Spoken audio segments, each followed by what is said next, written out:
Director de Formasup Nord-Pas-de-Calais. Formasup es una asociación, ya explicaré mejor, pero es una asociación que está en el norte de Francia, que agrupa a todas las universidades que están desarrollando oferta en alternancia. Hola. We are very glad to be here today. We are very glad to have the possibility to exchange about our practice, but also to develop new reflection, new ways of seeking to improve a cooperative system. Thank you for your invitation. Thank you very much. It's a pleasure to be with you another time. It will be easiest for me to explain our model in French, so my apologies. Je vais vous présenter le cas français, le cas de l'alternance en France, en Nord-Pas-de-Calais. Donc c'est une région qui se situe au nord de Paris, qui est la quatrième région économique de France. Et lorsque la délégation basque nous a fait le plaisir de venir à notre rencontre en mai dernier, notre vice-président du Conseil régional s'est plu à dire combien il y avait de similitudes entre nos deux régions, des régions avec une forte tradition industrielle qui se tournaient de plus en plus vers les services, et il a fait la démonstration que élever le niveau de compétences et de qualification était une orientation forte de nos deux régions, et c'est ce qui nous unit et nous réunit aujourd'hui. Alors, la situation française, le cas de l'alternance en France, ne peut pas se comprendre si on ne prend pas en compte ce qu'on pourrait appeler la culture de l'expérience professionnelle. En France, depuis quelques années, on considère que l'expérience, aujourd'hui, est un facteur de développement de compétences. C'est-à-dire qu'on considère qu'elle doit être reconnue et au cœur du dispositif de formation. Pendant longtemps, en France, on a extériorisé la formation de l'entreprise, et depuis 20 ans, on a tendance à dire, si on veut former des compétences complexes, il y a nécessité de diversifier les modalités de construction des compétences et de s'appuyer sur différents espaces. En fait, il y a 4 façons d'avoir un même diplôme en France, et c'est l'originalité française, c'est que le développement de l'alternance s'est fait dans les universités. Dans les universités, je suis responsable d'un master en management j'ai une voie en formation initiale classique, donc j'ai une promotion d'étudiants en formation initiale classique. J'ai une promotion de formation continue, de gens qui viennent se former, qui sont en entreprise et viennent se former en part-time. J'ai aussi la possibilité de diplômer des personnes qui ont vécu une expérience professionnelle, qui ont une expérience professionnelle longue comme manager pendant 5 ans, 10 ans, 15 ans. Et sur la seule base de leur expérience professionnelle, s'ils nous démontrent que cette expérience a donné lieu à une compétence, on les diplôme. Ils ne suivent pas de cours, on reconnaît leur expérience professionnelle. C'est ce qu'on appelle chez nous la VAE, la validation des acquis de l'expérience. Et la 4e façon d'avoir un diplôme, et ça participe de cette idée que l'expérience est au cœur du processus pour apprendre, c'est ce qu'on appelle l'alternance en France. L'alternance qui est une voie qui se développe énormément dans le système actuel en France. C'est même cette voie qui développe notamment au niveau licence. C'est à chaque fois qu'un diplôme aujourd'hui est créé sur des licences, sur des vocational licences, en général, c'est en apprentissage que les choses se passent. Donc on a 2 contrats en alternance en France, ce qu'on appelle l'apprentissage et la professionnalisation. C'était un point à noter pour pouvoir expliquer notre système. Alors, le système tel que je l'évoque a toujours eu en France, jusqu'à il y a 20 ans, une très très mauvaise réputation. Il y avait une représentation connotée négativement parce que c'était les métiers manuels et c'était des jeunes en échec scolaire qui étaient orientés vers l'apprentissage. Et depuis 20 ans, Notamment depuis 1992, l'État français a décidé d'ouvrir l'apprentissage à l'enseignement supérieur. On a eu du mal à accepter au départ qu'on pouvait être diplômé d'une école d'ingénieur ou d'une grande école de commerce par la voie de l'apprentissage. Ça a été très dur à admettre pour les familles, pour les entreprises, même pour les jeunes. Et à un moment donné, il y a une très grande école de commerce en France qui s'appelle l'ESSEC. En France, on a les universités et les grandes écoles. Il y a une grande école qui a dit « mais pourquoi on n'y va pas? Pourquoi on ne le fait pas, a priori ?» C'est pas parce que ce sont des boulangers qui se forment de cette manière-là qu'on ne peut pas former des managers de cette façon-là. Dans le Nord-Pas-de-Calais, notre région a été moteur sur les écoles d'ingénieurs. On est très fort en industrie automobile, en industrie ferroviaire, en industrie métallurgie, moins en machine-outils, on vous laisse le marché. À un moment donné, nos écoles se sont dit « Ah, mais ce système, il est génial !» Il est génial, on doit le développer parce que il y a un besoin important de nouveaux ingénieurs, des ingénieurs de terrain, des ingénieurs opérationnels.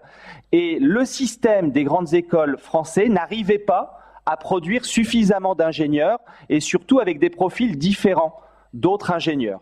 C'est pour cela que en 1992, 1993, 1995 sont apparus toute une série de diplômes dans les universités, dans les grandes écoles. Il a fallu quelques années pour que les mentalités évoluent et depuis 10 ans, on a un véritable décollage, un véritable take-off et tous les secteurs aujourd'hui en France, tous les secteurs de formation, tous les domaines professionnels sont concernés sans exclusive.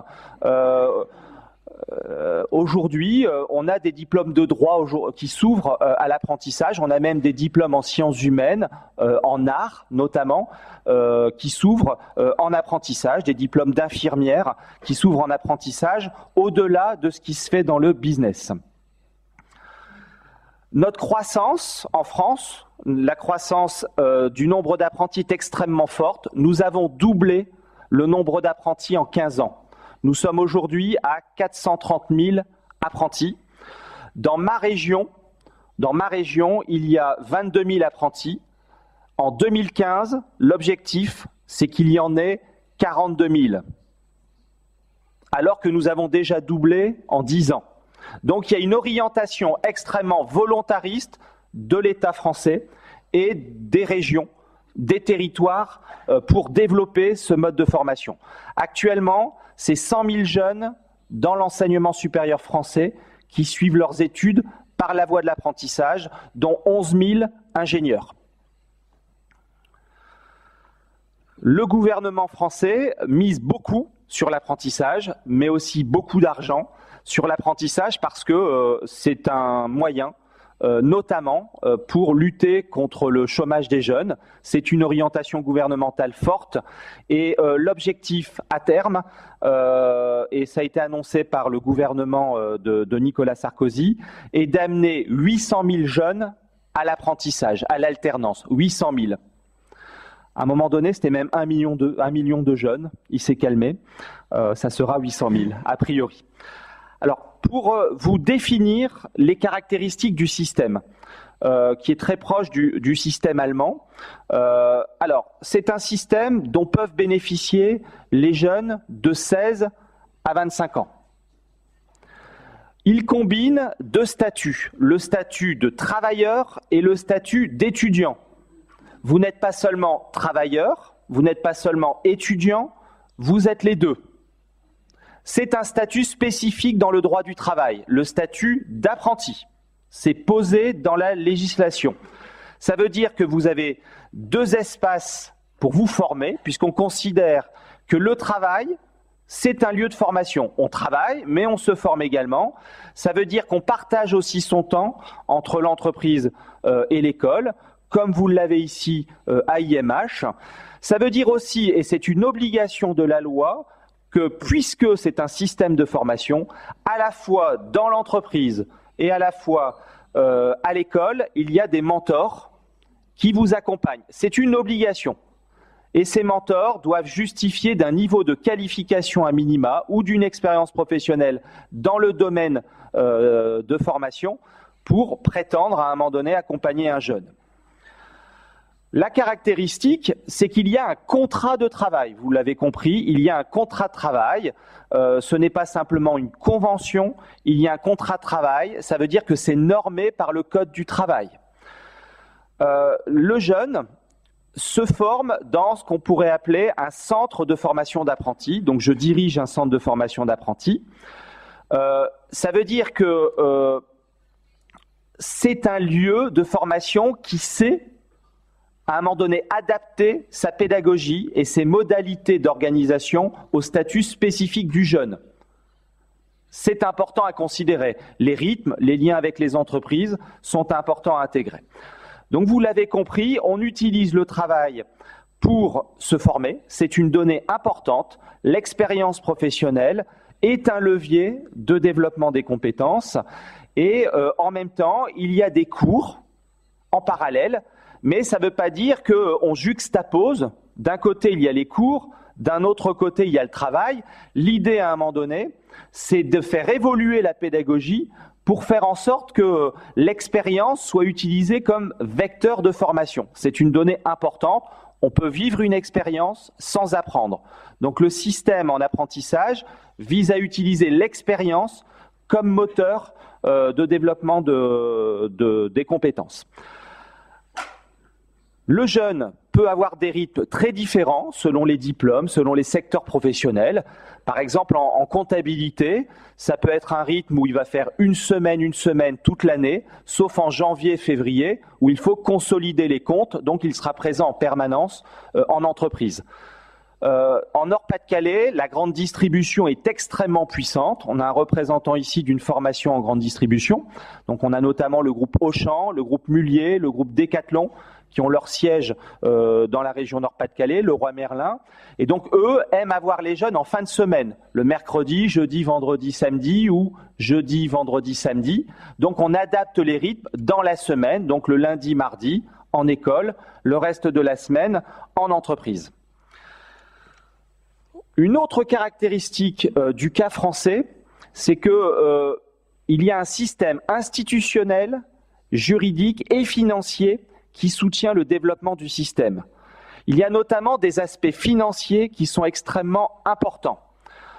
En France, depuis 1925, existe une taxe qui vise à financer l'enseignement professionnel dans son intégralité, dans son ensemble, qu'il soit en apprentissage ou qu'il ne soit pas en apprentissage.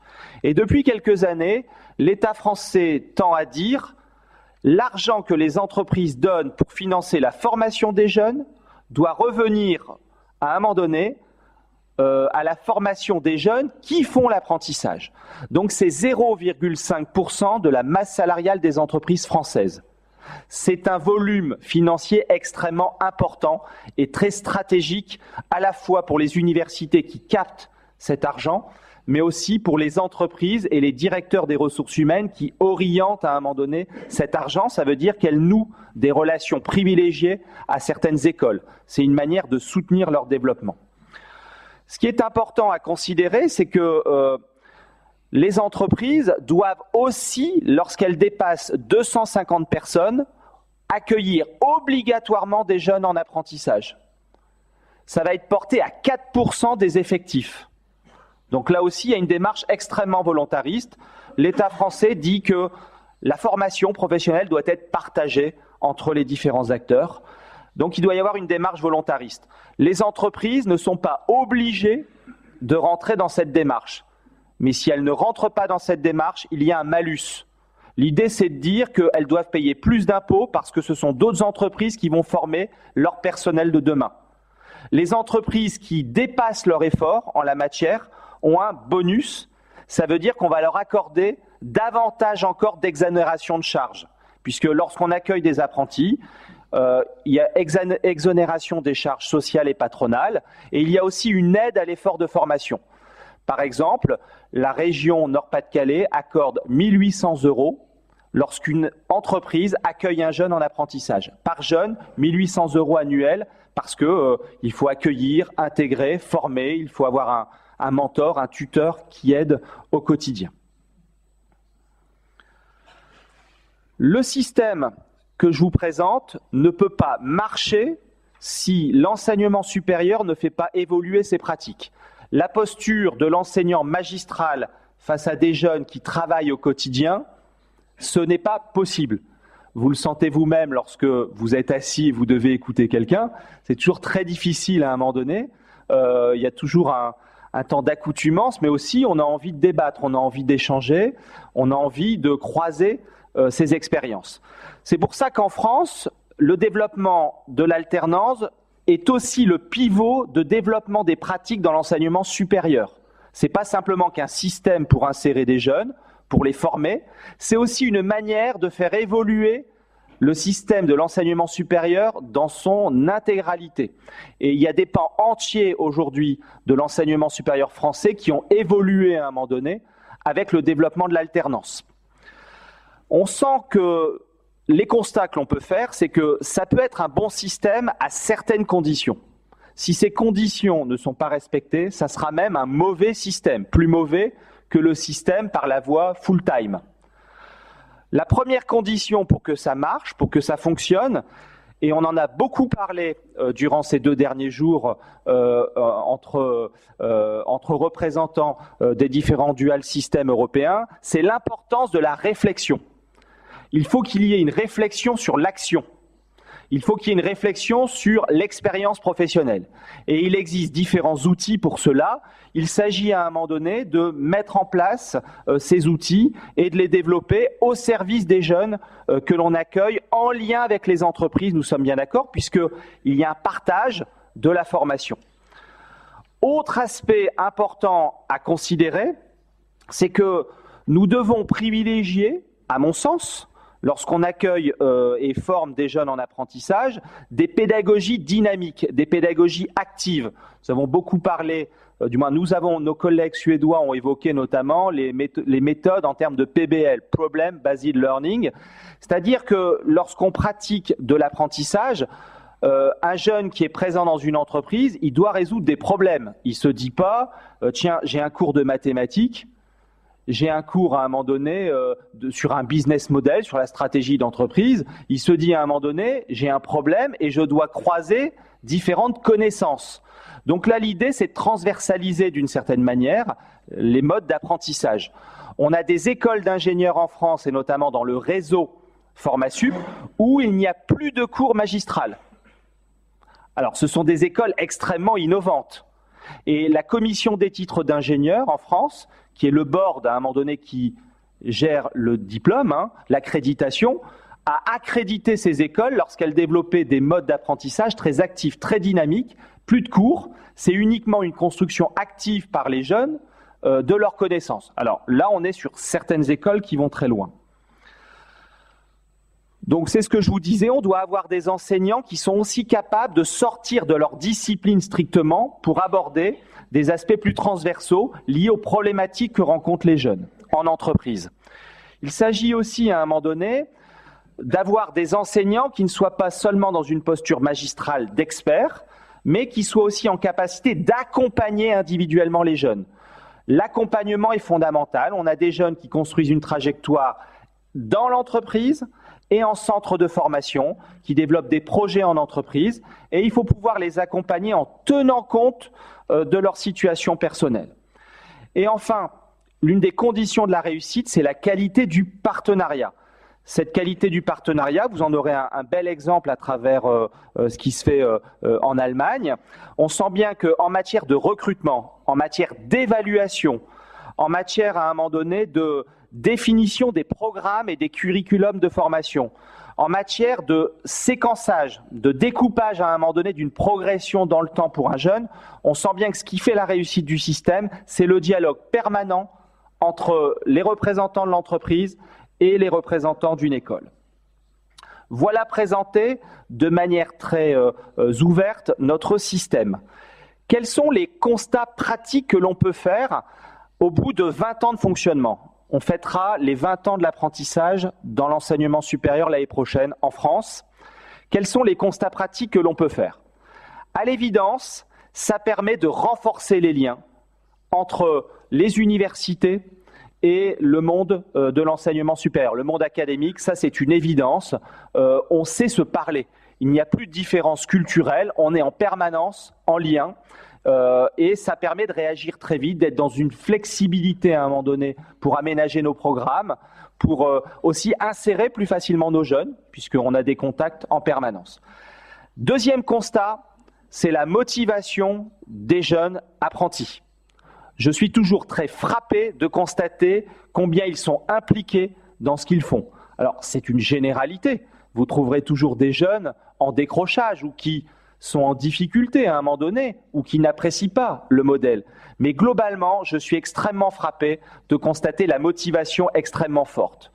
À tel point que parfois, il faut gérer leur propre fatigue. Vous savez, quand vous avez des responsabilités fortes en entreprise, il y a toujours une tentation, quand on est jeune, d'aller vers les responsabilités qui vous sont confiées. Or, il faut aussi savoir gérer leur rythme et leur dire la formation en centre de formation est tout aussi importante que la formation en entreprise. Donc, il y a toujours cette difficulté à un moment donné. Johannes évoquait hier à un moment donné le stress que pouvaient rencontrer certains jeunes parce qu'on les soumet à des rythmes extrêmement rapides. Je vois qu'il y a des apprentis d'IMH dans la salle. Vous savez que certaines fois, il y a effectivement une accélération dans l'année, mais qu'en même temps, c'est ce qui fait la richesse du système, l'expérience en vraie grandeur. Autre aspect fort en termes de constat, c'est que pour qu'on soit efficace, ça dépend beaucoup de la qualité du tutorat. On sent bien qu'il faut un tutorat formé, il faut un tutorat impliqué à la fois dans les entreprises et dans les universités. À la fois, parce que c'est pas facile parfois d'avoir de bons tuteurs en université, c'est pas facile d'avoir de bons tuteurs dans les entreprises. Donc il y a une démarche là à soigner si on veut que ça réussisse. Le constat que nous faisons, c'est dans les entreprises où il y a des politiques de développement des ressources humaines en termes de mentoring, il y a vraiment une pleine réussite. Dans les entreprises qui négligent cet aspect-là, parce que dans leur ce qu'on appelle la gestion prévisionnelle des emplois et des compétences, c'est pas forcément une priorité, eh bien c'est plus difficile. Ça dépend là pour le coup de la capacité d'adaptation d'un jeune. Il y a une observation qui est importante aussi, et ça on le constate depuis quelques années, c'est que ce système permet d'accroître l'innovation dans les entreprises. Ça a été étonnant pour nous de le constater, mais c'est une manière de rapprocher la recherche, l'enseignement et l'entreprise. Vous avez des chercheurs qui vont dans les entreprises, vous avez des entreprises qui vont à un moment donné vers le monde de la recherche, et à un moment donné, dans cette boîte noire, il y a des choses qui se font, il y a des gens qui se parlent, il y a des gens qui ont envie de développer des projets ensemble, et ça stimule l'innovation. Nous, par exemple, nous avons mis en place un projet qui s'appelle InnoPME. L'idée, c'est d'encourager les innovations dans les PME, et nous avons mis des apprentis dans les jeunes gazelles, dans les jeunes entreprises françaises en Nord-Pas-de-Calais, de manière à ce que ces jeunes soient aussi le support de développement de l'innovation. Ils travaillent un projet dans leur entreprise et ils le ramènent dans leur école d'ingénieurs et ils utilisent le matériel. Ils utilisent la force d'un groupe, d'une task force où il y a des enseignants, chercheurs qui peuvent venir les aider. Et on sent que là, il y a quelque chose d'extraordinaire à exploiter, à mieux structurer. Les choses se font de manière spontanée. Nous cherchons, nous, à le structurer davantage à travers l'apprentissage. Ce que l'on peut dire aussi, c'est qu'il y a un plébiscite des entreprises pour ce système en Nord-Pas-de-Calais, en région Nord-Pas-de-Calais. Nous avons plus de contrats à proposer que de jeunes qui ne sont pas encore présents, parce qu'il faut que toute la société accompagne ce développement. Il y a plus d'entreprises qui veulent proposer des contrats que de jeunes, pour l'instant, qui viennent. Et vous allez le voir, on a un développement important, mais on sent que les entreprises sont très, très intéressées. Voilà présenté le système français dans sa globalité. Pour vous présenter concrètement ce qu'est Formasup et vous représenter à un moment donné le mode de fonctionnement. Donc nous sommes un réseau qui regroupe 31 établissements de l'enseignement supérieur en région Nord-Pas-de-Calais. Nous regroupons toutes les universités du Nord-Pas-de-Calais lorsqu'elles font de l'apprentissage. On considère que faire de l'apprentissage, c'est un métier. Donc, Nous regroupons toutes les universités, toutes les grandes écoles, 3150 apprentis, 85 diplômes, dont 11 diplômes d'ingénieurs, 16 en master. Nous sommes implantés sur l'ensemble de la région Nord-Pas-de-Calais, que vous découvrez ici ou redécouvrez sur une carte. Donc nous combinons à la fois des établissements privés et publics du niveau Bac+2, le baccalauréat est chez nous le point d'entrée dans l'enseignement supérieur, Bac+2 à Bac+5. Nous couvrons l'intégralité des domaines professionnels de la région Nord-Pas-de-Calais, notamment l'industrie et les services, puisque nous sommes une région qui nous tournons énormément vers notamment le e-commerce, le numérique, et à ce titre-là, on accompagne stratégiquement le développement des besoins de compétences de notre territoire. Donc, pour que vous compreniez ce qu'est Formasup, nous sommes mandatés par la région Nord-Pas-de-Calais pour développer l'apprentissage dans l'enseignement supérieur. Donc nous organisons des workshops, des séminaires, des plans de développement pour les enseignants et les tuteurs. Nous créons des événements de manière à mutualiser des bonnes pratiques. Surtout, nous sélectionnons les filières qui ont intérêt à développer de l'apprentissage. Nous supportons aussi financièrement à un moment donné les filières en apprentissage. Ça veut dire que la région nous donne de l'argent, charge à nous de le redistribuer aux filières à un moment donné qui se développent en apprentissage à partir d'un accord que nous avons avec elles. Notre gouvernance, très vite, nous avons 2 conseils. Un conseil d'administration composé du patronat français, le MEDEF. Donc le président de Formasup est MEDEF. Moi, je suis directeur, je suis universitaire. Dans la gouvernance, il y a aussi les chambres de commerce, les apprentis eux-mêmes et les principales branches professionnelles du Nord-Pas-de-Calais. Donc c'est paritaire. C'est une gouvernance paritaire. Nous avons également un conseil des études, plus académique dans ses choix. Et là, on regroupe notamment des représentants du monde enseignant et du monde administratif. Et la région Nord-Pas-de-Calais est présente dans ce conseil, mais n'est pas présente en termes d'autonomie dans notre board. Nos missions, je vais très vite, promouvoir l'apprentissage, développer à un moment donné le système coopératif, optimiser les ressources au service de l'apprentissage et surtout, c'est un aspect important, gérer les contrats de travail, c'est important, que les choses soient rigoureuses, gérer les aspects légaux et gérer les aspects financiers. Nos objectifs pour les années futures, développer l'accès à l'enseignement supérieur, c'est-à-dire démocratiser l'enseignement supérieur. Quand un jeune se dit « est-ce que je veux continuer mes études ou travailler ?» On leur dit « entre travailler et continuer tes études, choisis les deux ». C'est ce qu'on leur dit. Donc c'est la démocratisation. Nous cherchons aussi beaucoup à encourager la création d'entreprises. On considère que des jeunes en apprentissage accélèrent leur maturité professionnelle. Donc, beaucoup sont plus disponibles, plus ouverts à la création d'entreprises et à l'innovation très jeunes. C'est l'idée. Ah, ma courbe. Ah. Alors, j'ai perdu ma courbe des effectifs. Je voulais simplement vous montrer notre développement, les problèmes de passage. Alors, nous étions en 1992 à 0. En 2004, nous étions à 1500. Aujourd'hui, nous sommes à 3150 apprentis dans la seule région Nord-Pas-de-Calais. 3150.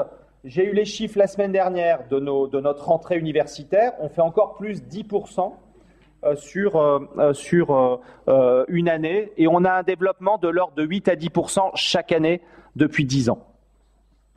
Merci à vous.